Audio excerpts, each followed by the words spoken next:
अब हम भारत में अन्य जगह पर जो महत्वपूर्ण पर्वत श्रेणियां हैं उन्हें हम पढ़ेंगे। शुरुआत करेंगे अरावली पर्वत श्रेणी से।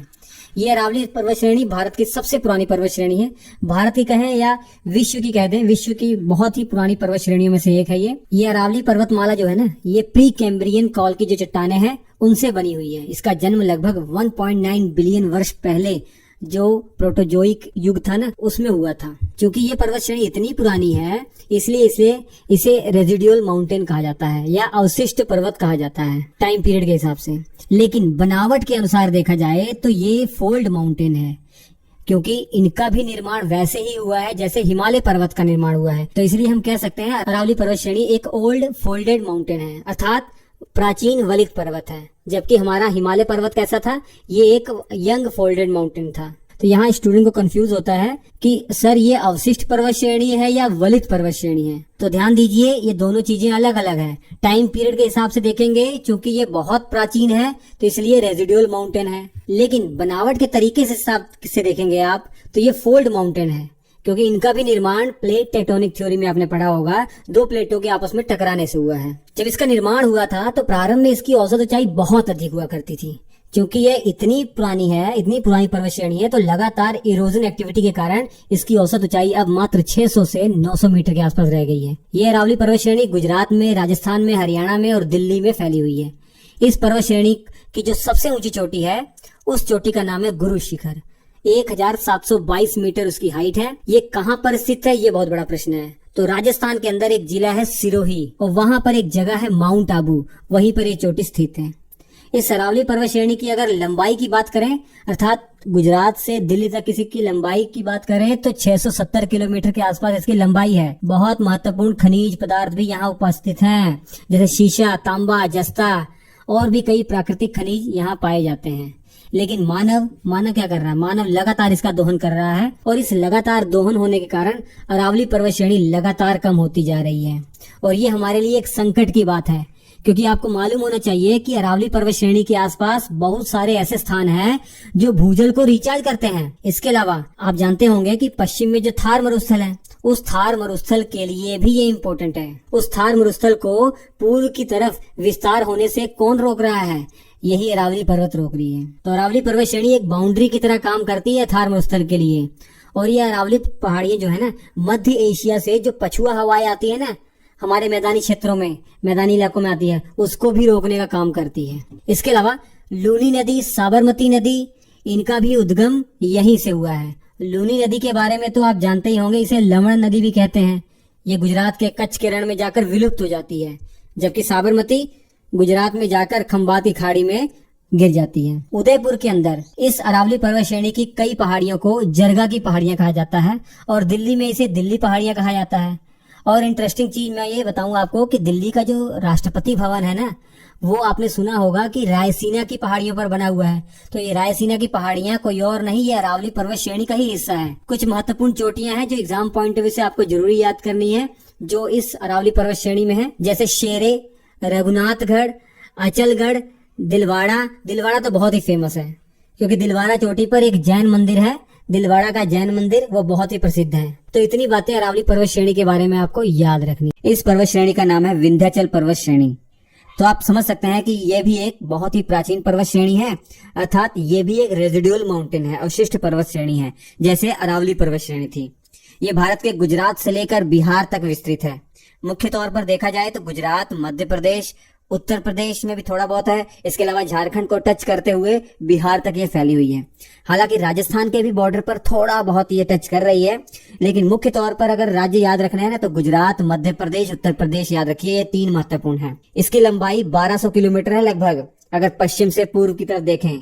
लेकिन इस 1200 किलोमीटर में 1086 किलोमीटर इसकी लंबाई केवल गुजरात और मध्य प्रदेश में ही फैली हुई है। विंध्याचल पर्वत श्रेणी भी एक ब्लॉक माउंटेन का एग्जाम्पल है, जबकि हमने हिमालय पर्वत और अरावली पर्वत के बारे में पढ़ा है कि वो फोल्डेड माउंटेन है। वलित पर्वत है। और विंध्याचल पर्वत श्रेणी एक ब्लॉक माउंटेन है, फॉल्टेड स्ट्रक्चर के रूप में विकसित हुआ है। ये ब्लॉक माउंटेन का निर्माण आप सभी को मालूम होना चाहिए, प्लेट टेक्टोनिक थ्योरी में आप पढ़ेंगे भी। जब दो प्लेटें एक दूसरे से दूर जाती हैं तो जो बीच का हिस्सा है, जो बीच का क्षेत्र है, वो नीचे धंस जाता है। तो इस प्रकार ब्लॉक माउंटेन का जन्म होता है। और इसी विंध्याचल पर्वत श्रेणी के दक्षिण में नर्मदा नदी भी बहती है, जो रिफ्ट वैली में बहती है। जो भाग नीचे धसा हुआ है ना, उसी में ये नदी बहती है, नर्मदा नदी। तो भ्रंश घाटी में बहने वाली जो नदी है वो नर्मदा नदी है, ये याद रखेंगे।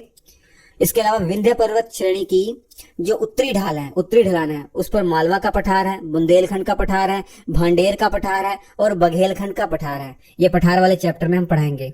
और कई नदियां भी यहाँ से गुजरती हैं इस पर्वत श्रेणी से। कौन कौन सी हैं? जैसे चंबल नदी है, बेतवा नदी है, केन नदी है, छिप्रा नदी है, पार्वती नदी है, रिहंद नदी है और काली सिंध नदी। इसके अलावा बहुत ही इंपॉर्टेंट खनिज भी यहाँ पाए जाते हैं, जैसे लाल पत्थर, बलुआ पत्थर, चूना पत्थर, कोयला, हीरा, रेत, ये सब यहाँ पाए जाते हैं। उत्तर प्रदेश वाले इलाके में आपने देखा होगा जो मोरंग बालू है, लगभग लाल कलर का होता है, वो ज्यादातर इसी पर्वत श्रेणी से ही मिलता है। और इसके अलावा डोलोमाइट भी यहाँ मिल जाता है। तो आप देख रहे होंगे इन खनिजों में ज्यादातर वही खनिज है जिनका उपयोग भवन निर्माण में किया जाता है। हमारे लाल किले का निर्माण भी तो इसी लाल पत्थर से हुआ है। और विंध्याचल पर्वत श्रेणी का जो सबसे उच्चतम बिंदु है, उस उच्चतम बिंदु को सद्भावना शिखर कहते हैं, या इसे कालूमार चोटी भी कह देते हैं। और ये कहाँ पे है? मध्य प्रदेश में है। इसकी हाइट समुद्र तल से 752 मीटर है और बहुत सारी पहाड़ियां इसका हिस्सा है इस विंध्याचल पर्वत श्रेणी का। जैसे कैमूर की पहाड़ियां, ये बहुत ही महत्वपूर्ण है। कैमूर की पहाड़ियां बिहार और उत्तर प्रदेश वाले इलाके में फैली हुई हैं और थोड़ा बहुत मध्य प्रदेश में भी फैली हुई हैं। और झारखंड में पारसनाथ की पहाड़ियां हैं। ये सभी महत्वपूर्ण पहाड़ियां इसी का हिस्सा है। इतनी चीजें विंध्याचल पर्वत श्रेणी के बारे में याद रखिए। इसके बाद है सतपुड़ा पर्वत श्रेणी। नर्मदा और ताप्ती के बीच एक पर्वत श्रेणी है, इसी ही सतपुड़ा पर्वत श्रेणी कह रहे हैं। इसी की चर्चा हम करने वाले हैं पूरी तरीके से। मध्य प्रदेश के घने और अद्भुत जंगल इसी पर्वत श्रेणी का हिस्सा हैं। सतपुड़ा नाम से ही पता लग रहा है, सत का मतलब सात, पुड़ा का मतलब पहाड़, तो 7 पहाड़ियों का यह समूह है सतपुड़ा पर्वत श्रेणी। कौन कौन सी 7 पहाड़ियां हैं मुख्य तौर पर? पश्चिम से अगर शुरू करें, अरवानी, बड़वानी, बीजागढ़, असीरगढ़, कालीभीत, महादेव और मैकाल। महादेव पर्वत श्रेणी और मैकाल पर्वत श्रेणी सबसे महत्वपूर्ण है। ये पर्वत श्रेणी गुजरात से लेकर छत्तीसगढ़ में फैली हुई है। इसकी लंबाई 900 किलोमीटर के आसपास है। इसका ज्यादातर क्षेत्र मध्य प्रदेश में है। आपको ये जानना जरूरी है कि मध्य प्रदेश का कुल क्षेत्र का लगभग 11% तो इस सतपुड़ा पहाड़ियों ने ही घेर रखा है। पश्चिम में गुजरात में एक जगह है राजपीपला, वहीं से ये सतपुड़ा पर्वत श्रेणी शुरू होती है। तो राजपीपला जो जगह है, यहाँ पे लोकल लोग इस सतपुड़ा पहाड़ियों को राजपीपला की पहाड़ियां कहते हैं। और ये पूर्व में मैकाल पर्वत श्रेणी में समाप्त होती है। इस सतपुड़ा पर्वत श्रेणी की जो सबसे ऊंची चोटी है उसका नाम है धूपगढ़। जो महादेव की पहाड़ियां है ना, इसी में ये चोटी पड़ती है। और मध्य प्रदेश में एक जगह है पंचमढ़ी, वहीं पर ये चोटी स्थित है। पंचमढ़ी को क्वीन ऑफ सतपुड़ा भी कहा जाता है, सतपुड़ा की रानी। और इस पंचमढ़ी नगर को आप अपने दिमाग में बैठा लीजिए मैप में देखकर, बहुत इंपॉर्टेंट है। हालांकि ये एक हिल स्टेशन है जहाँ पे बहुत सारे टूरिस्ट आया करते हैं। और सबसे लास्ट में ये मैकाल पर्वत श्रेणी छत्तीसगढ़ मध्य प्रदेश में फैली हुई है। इस मैकाल पर्वत श्रेणी की सबसे ऊंची चोटी जो है वो अमरकंटक है। इस अमरकंटक से ही तो सोन नदी, नर्मदा नदी निकलती है। ये हमने पहले ही पढ़ रखा है, हालांकि नदियों वाले चैप्टर में हम पढ़ाएंगे ही। सोन नदी गंगा की सहायक नदी है। और ये बड़वानी पहाड़ियां देख रहे हैं, इन पहाड़ियों में एक फेमस मंदिर है, इसे 52 गजा मंदिर कहते हैं। इसके अलावा ये असीरगढ़ की पहाड़ियां और कालीभीत की पहाड़ियों के बीच एक माउंटेन पास भी है, बुरहानपुर माउंटेन पास। और असीरगढ़ पहाड़ियां इसलिए भी फेमस है क्योंकि इन्हीं पहाड़ियों पर तो असीरगढ़ का किला बना हुआ है। और ये वही जगह है जहां पर अकबर ने अपना आखिरी अभियान किया था। और ये मध्यकालीन इतिहास में आप पढ़ेंगे। और इसी को दक्षिण का द्वार भी कहा जाता है, क्योंकि मुगलों का ये मानना था कि दक्षिण में अगर प्रवेश करना है तो ये यहीं से गुजरना पड़ेगा, तो यही द्वार है दक्षिण का। इसके अलावा सतपुड़ा पहाड़ियां भी विंध्याचल पहाड़ियों की तरह ब्लॉक माउंटेन है। ब्लॉक माउंटेन का निर्माण हम आपको बता चुके हैं कि प्लेट टेक्टोनिक थ्योरी में भी आपने पढ़ रखा होगा। जब 2 प्लेटें एक दूसरे से विपरीत जाती हैं, एक दूसरे से दूर जाती हैं, तो बीच का हिस्सा नीचे की तरफ धंस जाता है। और जो हिस्सा नीचे की तरफ धंसा हुआ है, इसी में ताप्ती और नर्मदा नदी बहती हैं। तो हम कह सकते हैं भ्रंश घाटी में बहने वाली नदी कौन सी है? ताप्ती नदी है और नर्मदा नदी है। ये आपको जानना चाहिए, एग्जाम में बहुत बार पूछा जाता है। तो ये थी विंध्याचल पर्वत श्रेणी और सतपुड़ा पर्वत श्रेणी। सबसे पहले शुरुआत करते हैं वेस्टर्न घाट की, जिसे सह्याद्री पर्वतमाला भी कहते हैं और पश्चिमी घाट पर्वतमाला भी कहते हैं। ये वेस्टर्न घाट जो है ना, दक्कन जो पठार है, इसके पश्चिम सीमा पर स्थित है। देख सकते हैं मैप में। वेस्टर्न घाट पर्वत श्रेणी जो है ये कंटिन्यूअस पर्वत श्रेणी है। ताप्ती नदी के पास से शुरू होती है और कन्याकुमारी तक फैली हुई है। लगभग 1600 किलोमीटर के आसपास ये पूरी पर्वत श्रेणी फैली हुई है। जबकि पूर्वी घाट आगे बढ़ेंगे वो कटी छटी अर्थात डिसकंटिन्यूअस पर्वत श्रेणी है। ऐसा इसलिए क्योंकि गोदावरी, कृष्णा, कावेरी जैसी जो बड़ी नदियां हैं वो पूर्व दिशा में बहती हैं और बंगाल की खाड़ी में जाके गिरती हैं। इस कारण से उन नदियों ने पूर्वी घाट की श्रेणियों को काट कर बहुत सारा गैप कर दिया है। वेस्टर्न घाट की बात करें, इसकी जो ढलान है पश्चिम की तरफ बहुत ही तीव्र है, जबकि पूर्व की तरफ बहुत ही धीमी मंद ढलान है। ये वेस्टर्न घाट गुजरात, महाराष्ट्र, गोवा, कर्नाटक, केरल और तमिलनाडु में फैली हुई है। हिमालय पर्वत श्रेणी के बाद ये भारत की दूसरी सबसे लंबी पर्वत श्रेणी है। 1600 किलोमीटर की लंबाई है और पश्चिमी घाट की एवरेज हाइट लगभग 900 से 1600 मीटर के आसपास है। उत्तर से दक्षिण की ओर आएंगे तो इसके पर्वतों की जो ऊंचाई है वो बढ़ती जाती है। इस वेस्टर्न घाट की जो सबसे ऊंची चोटी है उसका नाम है अन्नामुड़ी, जिसकी हाइट 2695 मीटर है और ये दक्षिण भारत की सबसे ऊंची चोटी अन्नामुड़ी ही है। और ये अन्नामुड़ी चोटी अन्नामलाई पर्वत श्रेणी का ही हिस्सा है और अन्नामलाई पर्वत श्रेणी वेस्टर्न घाट का ही हिस्सा है, ये आप जानते हैं। इसके अलावा हम ये जानते हैं कि वेस्टर्न घाट की पश्चिम की जो ढलान है वो बहुत ही तीव्र है। इस कारण से जो दक्षिण पश्चिम की तरफ से मानसून आता है वो इसे टकराता है और जमकर यहाँ बारिश करता है। लगभग यहाँ बारिश 200 से 250 सेंटीमीटर स्तर की बारिश होती है, जबकि इसके पूर्वी हिस्से में, जिसे रेन शैडो रीजन कहा जाता है, बहुत कम बारिश होती है। यही कारण तो है मुंबई में पुणे की तुलना में बहुत अधिक बारिश होती है। और एक इंटरेस्टिंग चीज मैं बताऊं आपको, पश्चिमी तट पर पूर्वी तट की अपेक्षा ज्यादा बंदरगाह हैं, जो प्राकृतिक बंदरगाह हैं वो ज्यादा हैं। ऐसा इसलिए क्योंकि पश्चिमी तट पर जो समुद्र है वो ज्यादा गहरा है। जब समुद्र गहरा होता है तो बड़ी बड़ी जहाजों के तट पर आने के लिए बहुत आसानी होती है, इससे बंदरगाह आसानी से बनाए जा सकते हैं। और पढ़ने की सुविधा की दृष्टि से ना वेस्टर्न घाट को 3 भागों में बांट सकते हैं। पहला है उत्तरी सह्याद्री, जो ताप्ती नदी से गोवा तक फैला हुआ है, और दूसरा है मध्य सह्याद्री, गोवा से नीलगिरी पर्वत श्रेणी तक जो फैला हुआ है, और इसके अलावा दक्षिणी सह्याद्री, जो नीलगिरी पर्वत श्रेणी से कन्याकुमारी तक जो हिस्सा है। अब उत्तरी सह्याद्री की बात करें तो इसका ज्यादातर हिस्सा लावा से बना हुआ है। यहाँ पर कुछ बहुत ही महत्वपूर्ण पर्वत श्रेणियां हैं, जैसे अजंता, सतमाला, बालाघाट और हरिश्चंद्र पर्वत श्रेणी। ये सभी पश्चिमी घाट का ही हिस्सा है। और इस उत्तरी जो भाग है ना, इसमें कुछ इंपॉर्टेंट चोटियां भी हैं जो आपको याद रखनी है। कलसुबाई 1646 मीटर इसकी हाइट है समुद्र तल से, और दूसरा है महाबलेश्वर 1438 मीटर इसकी हाइट है। इसके बाद है मध्य सह्याद्री, ये गोवा से नीलगिरी पर्वत श्रेणी तक का हिस्सा है। ज्यादातर इसका हिस्सा जो है ग्रेनाइट और नीच चट्टानों से बना हुआ है। इस भाग की सबसे महत्वपूर्ण चोटी है कुंद्रेमुख, 1892 मीटर की हाइट है। इसके अलावा नीलगिरी पर्वत श्रेणी जो है, जहां पूर्वी घाट और पश्चिमी घाट आकर मिलता है, इसी हिस्से में स्थित है। और नीलगिरी की सबसे ऊंची चोटी है डोडा बेटा, जिसकी हाइट है 2637 मीटर, जो दक्षिण भारत की दूसरी सबसे ऊंची चोटी है आफ्टर अन्नामुड़ी। और इस वेस्टर्न घाट के अंदर 4 इंपोर्टेंट माउंटेन पास है जो याद रखने हैं। पहला है थाल घाट, जो बम्बई को नासिक से जोड़ता है। दूसरा है भोर घाट, ये बम्बई को पुणे से जोड़ने का काम करता है।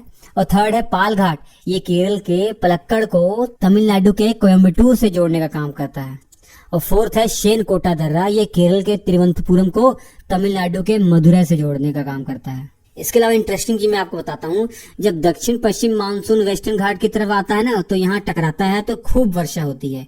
इसी कारण से यहाँ पर सदाबहार वन पाए जाते हैं, और जहाँ सदाबहार वन पाए जाते हैं वहाँ बहुत अधिक बायोडायवर्सिटी यानी जैव विविधता पाई जाती है। और बायोडायवर्सिटी का मतलब है जीवन की विविधता, यानी यहाँ बहुत अधिक प्रजाति के पेड़ पौधे और जीव जंतु पाए जाते हैं। इसी खासियत के कारण यूनेस्को द्वारा इस वेस्टर्न घाट को वर्ल्ड हेरिटेज साइट घोषित किया गया है। और भारत सरकार ने यहाँ पर 2 बायोस्फीयर रिजर्व घोषित कर दिए हैं। पहला है नीलगिरी बायोस्फीयर रिजर्व, ये भारत का पहला बायोस्फीयर रिजर्व है, और दूसरा है अगस्त्य मलाई बायोस्फीयर रिजर्व। और पूरी दुनिया में 36 बायोडायवर्सिटी हॉटस्पॉट घोषित किए गए हैं, जिनमें से एक वेस्टर्न घाट भी है। और भारत में मैं आपको बता दूं कुल 4 ऐसे हॉटस्पॉट हैं, और किसी भी क्षेत्र को हॉटस्पॉट घोषित करने के लिए 2 शर्तें होती हैं। पहली, उस क्षेत्र में कम से कम 1500 प्रजाति के संवहनीय पौधे अर्थात वेस्कुलर प्लांट हो, जो दुनिया में और कहीं न पाए जाएं। और दूसरा, उस क्षेत्र का 70% से अधिक मूल पर्यावास ओरिजिनल हैबिटेट नष्ट हो चुका हो। अगर किसी क्षेत्र को बायोडायवर्सिटी हॉटस्पॉट घोषित किया गया है, इसका मतलब ये होता है कि ये क्षेत्र जैविक रूप से बहुत समृद्ध है लेकिन संकट में है और इसे संरक्षण करना तत्काल तरीके से बहुत आवश्यक है। और नेक्स्ट है पूर्वी घाट या ईस्टर्न घाट। देखिए, पूर्वी घाट वेस्टर्न घाट की तुलना में ज्यादा पुराने हैं।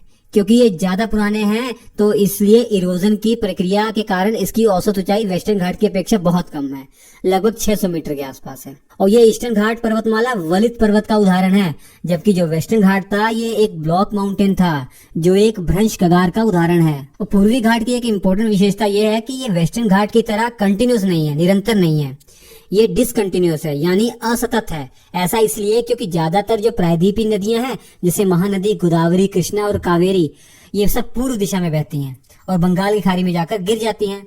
और इन बड़ी नदियों के कारण इस पूर्वी घाट को सदियों से काटा जा रहा है और इनके बीच बड़े बड़े गैप हो गए हैं। पूर्वी घाट की लंबाई लगभग 1131 किलोमीटर के आसपास है। ये उत्तर में महानदी घाटी से लेकर दक्षिण में नीलगिरी पर्वत श्रेणी तक फैली हुई है। इस ईस्टर्न घाट की जो सर्वोच्च चोटी है वो जिंदगड़ा मानी जाती है जो आंध्र प्रदेश में है। इसकी हाइट 1690 मीटर है। और दूसरी जो सर्वोच्च ऊंची चोटी है वो महेंद्रगिरी मानी जाती है जो उड़ीसा में है। इसकी हाइट 1501 मीटर है। यहाँ बच्चों को कंफ्यूजन होता है क्योंकि कई पुरानी एनसीईआरटी की किताबों में सबसे ऊंची चोटी महेंद्रगिरी दी हुई है, लेकिन आपको याद रखना पड़ेगा कि जिंदगड़ा ही पूर्वी घाट की सबसे ऊंची चोटी है। अप्रैल 2011 में श्री वेंकट रेड्डी के नेतृत्व में एक टीम ने बताया कि महेंद्रगिरी जो पर्वत चोटी है इसकी ऊंचाई 1501 मीटर के आसपास है, तो इस कारण से जिंदगड़ा ही सबसे ऊंची चोटी है। बंगाल की खाड़ी से आने वाली जो मानसून है इसके कारण यहाँ बारिश तो होती है लेकिन वेस्टर्न घाट की अपेक्षा बहुत कम बारिश होती है। यहाँ भी अच्छी खासी जैव विविधता है, बायोडायवर्सिटी पाई जाती है, लेकिन वेस्टर्न घाट से कम। पूर्वी घाट के अंदर बहुत सारी पहाड़ियां हैं जिन्हें आपको उत्तर से दक्षिण के क्रम में याद रखना है। स्टेट वाइज मैं बताता हूँ आपको। सबसे पहले उड़ीसा में चलते हैं। उड़ीसा में गड़जात पहाड़ियां, नयागढ़ पहाड़ियां और महेंद्रगिरी चोटी है एक। और आंध्र प्रदेश में सबसे ऊंची चोटी जिंदगड़ा यही है। इसके बाद दक्षिण में नल्लामलाई पहाड़ियां, वेलिकोंडा की पहाड़ियां, पालकोंडा की पहाड़ियां, शेषाचलम की पहाड़ियां और प्रसिद्ध तिरुपति जो बालाजी मंदिर है ये शेषाचलम पहाड़ियों पर ही स्थित है। इसके अलावा तमिलनाडु में जवादी पहाड़ियां, शेवरौर पहाड़ियां, पंचमलाई पहाड़ियां और शिरुमलाई पहाड़ियां स्थित हैं। ये सभी पहाड़ियां दक्षिण में नीलगिरी पर्वत के आसपास लगभग समाप्त हो जाती हैं, जहां पूर्वी घाट और पश्चिम घाट का मिलन होता है। तो इतनी पहाड़ियों और चोटियों के बारे में आपको याद रखना है। कई बार परीक्षा में इनका उत्तर से दक्षिण क्रम भी पूछ। तो पेनिनसुलर प्लेटू को समझने से पहले हमें ये जानना है कि पेनिनसुलर क्या होता है या प्रायद्वीप क्या होता है। तो देखिए, कोई भी जमीन है जो तीन तरफ से पानी से घिरी हुई हो उसे क्या कहेंगे? प्रायद्वीप कहेंगे, पेनिनसुला कहेंगे। आप भारत का दक्षिणी भाग देख सकते हैं। ये एक तरफ से तो अरब सागर से घिरा हुआ है, दूसरी तरफ बंगाल की खाड़ी से घिरा हुआ है और नीचे हिंद महासागर से घिरा हुआ है। तो आप इस हिस्से को क्या कहेंगे? ये हमारा प्रायद्वीप भारत है या पेनिनसुलर इंडिया है। और इसी पेनिनसुलर इंडिया में कुछ पर्वत श्रेणियां भी हैं और कुछ पठार भी हैं। तो कौन कौन सी पर्वत श्रेणियां हैं वो तो ऑलरेडी हम पढ़ चुके हैं, जैसे अरावली पर्वत श्रेणी, विंध्याचल पर्वत श्रेणी, सतपुड़ा पर्वत श्रेणी, वेस्टर्न घाट, ईस्टर्न घाट, ये ऑलरेडी आप पढ़ चुके हैं सभी माउंटेन रेंज को। तो इन सभी पर्वत श्रृंखला को मिलाकर एक साथ हम क्या कह सकते हैं कि ये पेनिनसुलर माउंटेन रेंज है, ऐसा कह सकते हैं ना। लेकिन आज का हमारा टॉपिक क्या है? आज का हमारा टॉपिक है पठार यानी प्लेट्यू, या हम ये कह सकते हैं कि इस प्रायद्वीप भारत में जो पठार हैं या प्लेट्यू है उन्हीं की हम बात करेंगे। तो मैं तो ऐसे भी कह सकता हूं कि इन्हें हम पेनिनसुलर प्लेट्यू भी कह सकते हैं, है कि नहीं? इतना समझ में आ गया। लेकिन आगे बढ़ने से पहले आपको ये याद रखना पड़ेगा कि जो हमारा प्रायद्वीप भारत है ये गोंडवाना लैंड का हिस्सा था जो टूटकर यूरेशियन प्लेट से टकराया, जिससे हिमालय का निर्माण हुआ। ये सब तो आप जानते होंगे, पिछली क्लास में हमने बताया भी हुआ। तो एक तरह से हम कह सकते हैं कि पेनिनसुलर प्लेट्यू भी गोंडवाना लैंड का हिस्सा है क्योंकि वहीं से आया है। इसका मतलब ये हुआ कि ये जो पठार है हिमालय से भी बहुत ज्यादा पुराने हैं। इनकी तुलना हिमालय से तो नहीं कर सकते क्योंकि हिमालय तो एक नवीन पर्वत श्रेणी है, जबकि हमारा पेनिनसुलर प्लेट्यू बहुत ही प्राचीन है। तो मुझे नहीं लगता आपको कोई भी डाउट होगा कि पठार क्या होते हैं, प्लेट्यू क्या होते हैं। आप एक बार ये देखिए, जो ये भी पहाड़ों की तरह ही ऊंचे ऊंचे होते हैं लेकिन ऊपर से समतल होते हैं, एक टेबल की तरह, इसलिए तो इन्हें टेबल लैंड भी कहते हैं। वही पहाड़ क्या होते हैं? ये ऊपर से पिरामिड की तरह नोकीले होते हैं, जबकि पठार ऊपर से चपटे होते हैं, पर ऊंचाई में ये पहाड़ों जैसे ही हो सकते हैं। तो अब आपको प्लेट्यू क्या होता है इसमें कोई भी कंफ्यूजन नहीं होना चाहिए। तो इस पूरे पठारी क्षेत्र को आप देख रहे हैं, इसका कुल क्षेत्रफल लगभग 16 लाख वर्ग किलोमीटर के आसपास है। समुद्र तल से इसकी औसत ऊंचाई करीब 600 से 900 मीटर के बीच में है। इस पेनिनसुलर प्लेट्यू को भी दो हिस्सों में बांटा जा सकता है। एक ऊपर वाला हिस्सा है, जो उत्तरी भाग है, इसे सेंट्रल हाईलैंड कहते हैं या मध्य उच्च भूमि कहते हैं, और जो दक्षिणी भाग है इसको डेक्कन प्लेट्यू कह देते हैं या दक्कन का पठार कह देते हैं। क्या आपको मालूम है कि इसे दो भागों में क्यों बांटा गया है? इसका मेन कारण है कि बीच में एक दरार घाटी है, एक रिफ्ट वैली है, जहां से नर्मदा और ताप्ती नदियां बहती हैं। एक बार सोच के देखिए, ये दरार आखिर कैसे बनी होगी? क्या आप अंदाजा लगा सकते हैं कि ये दरार कैसे बनी है? जब इंडियन प्लेट गोंडवाना से टूटकर यूरेशियन प्लेट से टकराई तो भारत के कमजोर हिस्सों में दरार पड़ गई। इसी वजह से ये भी दरार बनी हुई है, जिसमें आज नर्मदा और ताप्ती नदी बहती है। और इसी दरार ने प्रायद्वीप पठार को भी दो हिस्सों में बांट दिया, सेंट्रल हाईलैंड और डेक्कन प्लेट्यू। तो चलिए सबसे पहले सेंट्रल हाईलैंड के बारे में जानते हैं। सेंट्रल हाईलैंड पे जरा थोड़ा सा गौर करके देखिए। क्या आप अंदाजा लगा सकते हैं कि इसकी ढलान किस तरफ होगी? कॉमन सेंस लगाकर देखिए। क्योंकि ये इंडियन जो प्लेट है यूरेशियन प्लेट से टकराई तो इसका उत्तरी भाग नीचे धंस गया है और दक्षिणी भाग ऊपर उठ गया है। इसलिए सेंट्रल हाईलैंड का भी उत्तरी हिस्सा धंसा हुआ है और दक्षिणी हिस्सा उठा हुआ है। इसका सबसे बड़ा सबूत मैं आपको बताऊं कि जो सेंट्रल हाईलैंड है, यहाँ पे जितनी भी नदियां फ्लो हो रही हैं वो ज्यादातर दक्षिण से उत्तर की तरफ ही बह रही हैं। एग्जाम्पल के तौर पर यमुना नदी की जो 4 सहायक नदियां हैं, चंबल, बेतवा, सिंध और केन, आप इनका बहाव देखिए दक्षिण से उत्तर की तरफ है। तो जाहिर सी बात है पानी ढलान की तरफ ही बहेगा। और ये ढलान क्यों बनी होगी ये भी आप समझ चुके हैं। तो सेंट्रल हाईलैंड के उत्तर पश्चिम वाले इलाके में देखिए अरावली पर्वत श्रृंखला है, जो गुजरात से दिल्ली तक फैली हुई है और जिसके बारे में हम ऑलरेडी पढ़ चुके हैं। इसके दक्षिण में देखिए विंध्याचल पर्वत श्रेणी है सेंट्रल हाईलैंड के, जिसे भी हम अच्छे से पढ़ चुके हैं। और इस सेंट्रल हाईलैंड को अलग अलग इलाकों में अलग अलग नामों से जाना जाता है। जैसे मालवा का पठार, ये भी सेंट्रल हाईलैंड का ही एक हिस्सा है। ये पठार देख रहे हैं, मेन मध्य प्रदेश और राजस्थान में फैला हुआ है मालवा का पठार। मालवा के पठार में काली मिट्टी बहुत ज्यादा मिलती है। इसका कारण क्या है हम आगे जानेंगे, आप इसकी टेंशन मत कीजिए। सॉइल वाला चैप्टर पढ़ेंगे तब आपको समझ में आ जाएगा। अभी सिर्फ आप जो बेसिक चीजें हैं वो समझिए ताकि दिमाग में सब कुछ साफ हो जाए, बाकी ये सब हम विस्तार में आगे पढ़ते ही जाएंगे। अब मालवा पठार के पास ही बुंदेलखंड का पठार है, जो ज्यादातर मध्य प्रदेश और उत्तर प्रदेश में है। ये भी सेंट्रल हाईलैंड का ही एक हिस्सा है। इसके बाद बघेलखंड का पठार है, ये मुख्य रूप से मध्य प्रदेश में है, लेकिन कुछ इलाका इसका उत्तर प्रदेश में भी है। और पूर्व में सबसे इम्पोर्टेंट है छोटा नागपुर पठार, जो झारखंड, पश्चिम बंगाल, छत्तीसगढ़, उड़ीसा और बिहार तक फैला हुआ है। तो ये था आपका पेनिनसुलर प्लेट्यू में सेंट्रल हाईलैंड। अब हम बात करेंगे डेक्कन प्लेट्यू की या दक्कन के पठार की। इस डेक्कन प्लेट्यू के उत्तर में देखिए सतपुड़ा पर्वत श्रेणी है, इसको हम बहुत अच्छे से पढ़ाया हुआ आपको। और इसके पश्चिम में देखिए वेस्टर्न घाट फैला हुआ है, जो एक लगातार पर्वत श्रेणी है, मतलब कंटिन्यूअस पर्वत श्रेणी है, और इसके बारे में भी हमने पढ़ा हुआ है। और इसके पूर्व में देखिए ईस्टर्न घाट है, जो एक टूटी फूटी पर्वत श्रेणी है, डिसकंटिन्यूअस पर्वत श्रेणी है। तो ये पठार 3 पर्वत श्रृंखलाओं से घिरा हुआ है। अब मैं बात करूं जो डेक्कन का प्लेट्यू है, दक्कन का पठार है, इसकी ढलान कहाँ है? इसकी ढलान पश्चिम से पूर्व की ओर है।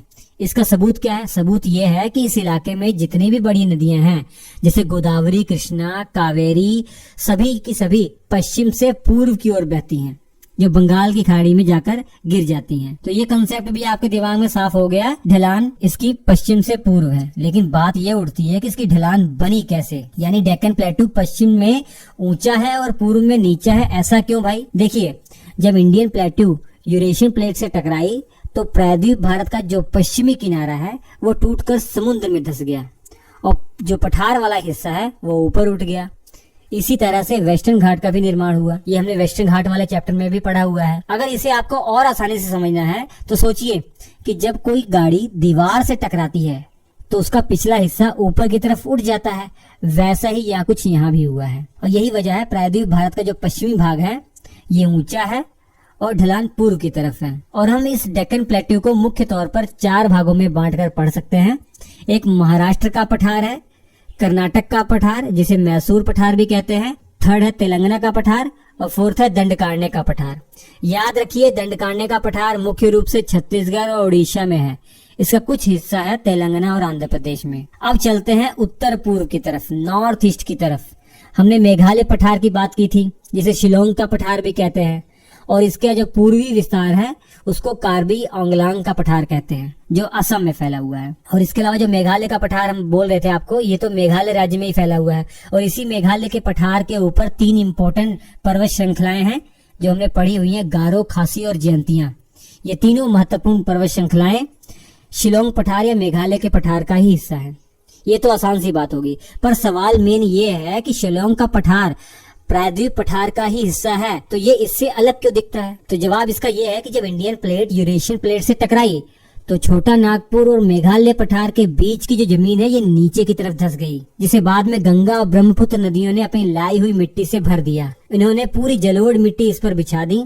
इसी वजह से मेघालय का पठार प्रायद्वीप पठार से आज अलग दिखाई देता है, लेकिन असल में ये इसी का हिस्सा है। तो आप समझ सकते हैं कि मेघालय का पठार प्रायद्वीप पठार का ही अंग है, बस बीच में गंगा और ब्रह्मपुत्र की एक उपजाऊ मैदान बना हुआ है। और यही कारण तो है ये जो क्षेत्र है ये बहुत ही उपजाऊ है। यहाँ पर चावल की खेती बहुत बड़े पैमाने पर होती है।